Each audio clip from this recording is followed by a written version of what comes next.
Hey guys, I owe the world a few blogs for July J blog, and I was just kind of ranting on Twitter because I'm very angry about a new post on NPR, which I'm not sure if it's a piece from Friday or if it was posted today or yesterday.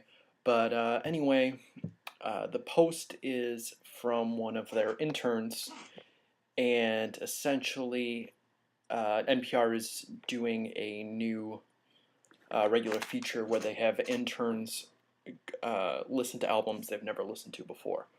So there's a few different things wrong with this, besides the fact that this is an NPR intern who, according to the story, has never listened to Public Enemy.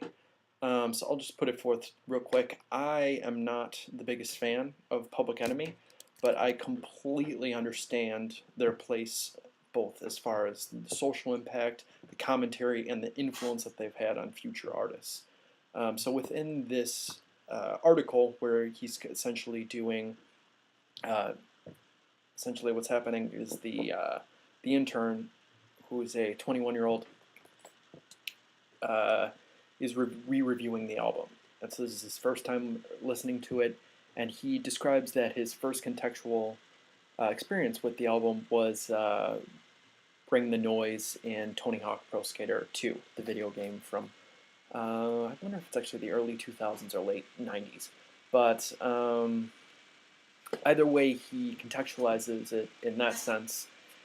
But then this is where it starts to get really dicey, because then he says that the last rap song, or the song that really got him into rap and hip hop, which of course he views as synonymous within the article, um, is Drake's Over, which is a perfectly serviceable song, and I actually quite like the beat in that song. I've always been a little weird about Drake in general because I actually liked his album last year though, which while I completely understand the haters of him. But I think the bigger problem here is the tone within the article is one that it's almost not necessarily proud about being ignorant about hip hop's history, but I mean, it's not really a big deal that he calls Chuck D one of the biggest MCs in history, cartoon, or that he calls the production dated. I mean, that's a really stupid thing to say, because it's not you're not viewing the music within the context of the time period. But it's more it's more disturbing that it's this proudly ignorant view. So I'm not going to pretend that I haven't had, this same problem of generational gap. As I've told some of my friends, my big kind of entrance into really getting into music was the defunct teen soap, The OC. I was really into a lot of the cookie cutter indie music that was used as the soundtrack, and that kind of started as my entry point into a lot of really precious and a lot of very boring indie rock, and some of it I still like today, although I fully recognize that it's not particularly interesting, it's not particularly adventurous. It is exactly what it's meant to be. It's supposed to soundtrack very sappy moments, or uh, supposed to be life affirming or things like that. And indie rock has been very good at that, at almost creating a wallpaper for emotions.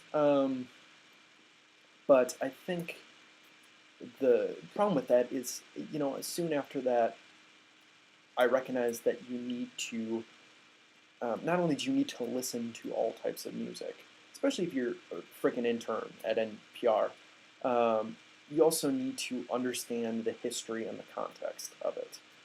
As I was mentioning earlier, Public Enemy, huge in inspiring socially conscious music like Native Tongues. So that's De La Soul, Jungle Brothers, Tribe Called Quest, and De La.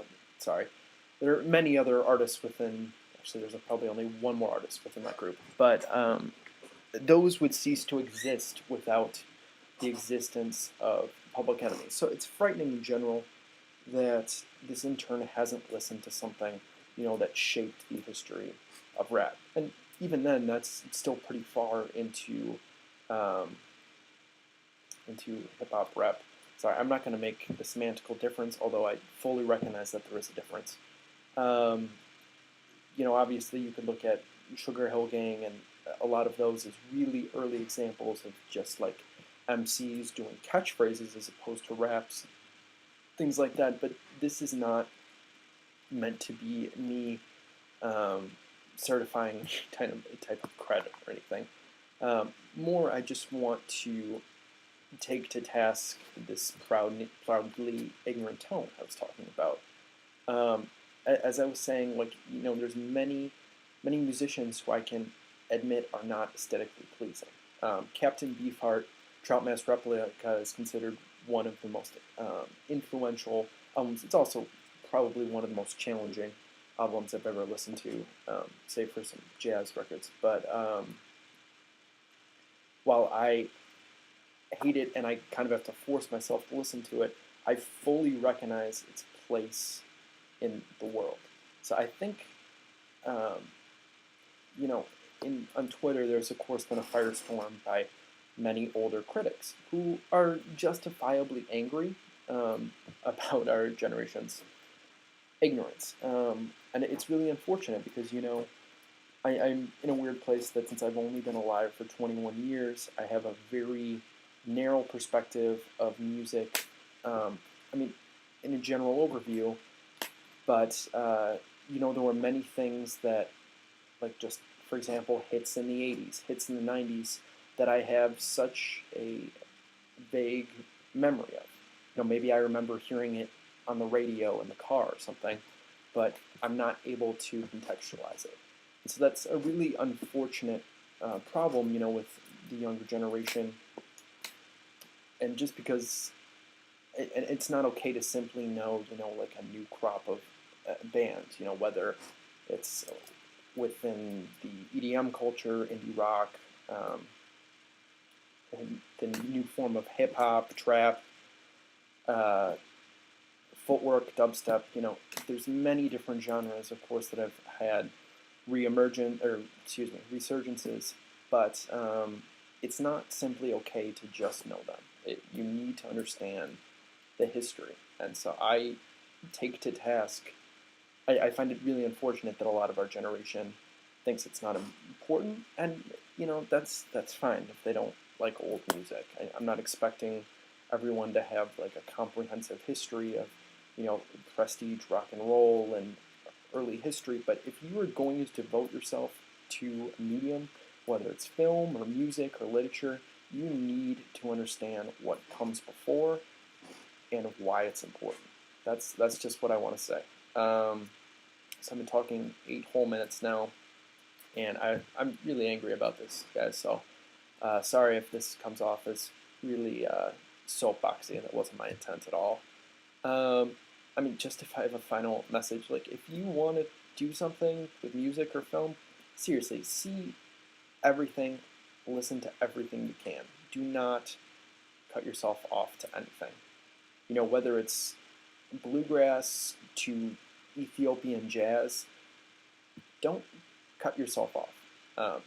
There's a purpose, there's a tradition, and there's a richness to all of these genres. So, thanks for listening to me rant. This has been another July J blog. I'll probably have another one up, another one or two up today, because yet again I'm behind. But nonetheless, I felt the need to comment on this NPR thing, just because it's very unfortunate that my generation, as shitty brats as we are, I think there are some who do realize that there is a tradition that needs to be recognized. So, signing off, guys. Bye-bye.